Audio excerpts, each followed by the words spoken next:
exciting thing about Harley-Davidson is that passion and emotion doesn't really lose its impact. I feel today the way I did when I was a teenager.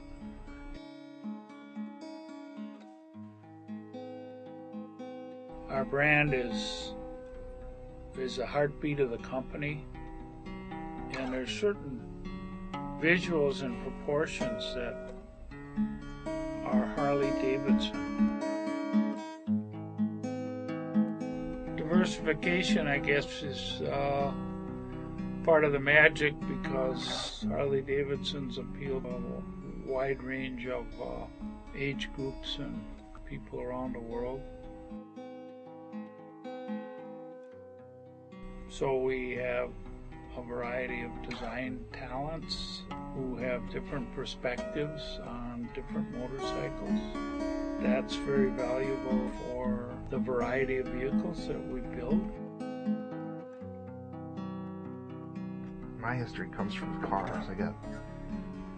I got roped into cars from my dad. I think my dad was the mechanical side of the recipe, and my mom was the artistic side of the recipe, and she was a painter, and my dad was a hands-on guy. And I rode my first bike when I was 4. It was a JR50, and I rode it before I could even ride a pedal bike.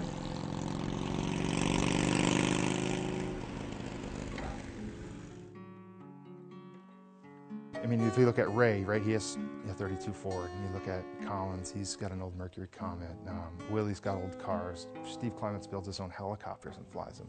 It's all different angles firing at all times, which is kind of cool because people have totally different perspectives. And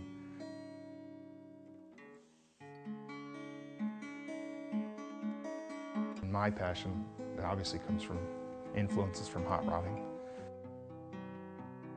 I'd build a car and do a little bit, and then I'd sell it and get some money, and then I'd keep putting the money away, and then it was...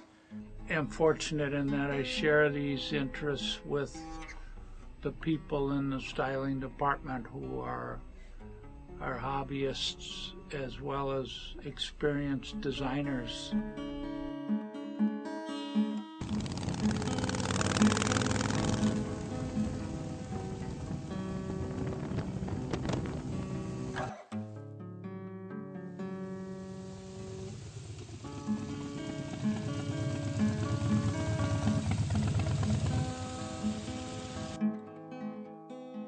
A bike is a combination of just a bunch of parts put together, right? There's no cover, there's no shielding or nothing, so you have to make all those parts kind of work together in harmony. So by going to the museum and looking back at historical stuff, I kind of try to carry that through in my bike that I'm building and in the bikes that I'm working on here.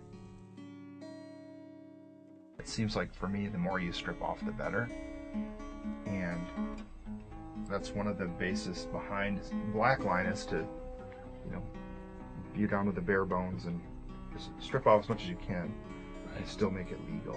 And when you're all done with this, all these bits and pieces, you got to have a beautiful sculpture going down the road that looks good, feels good, sounds good. That's what we're all about. Right.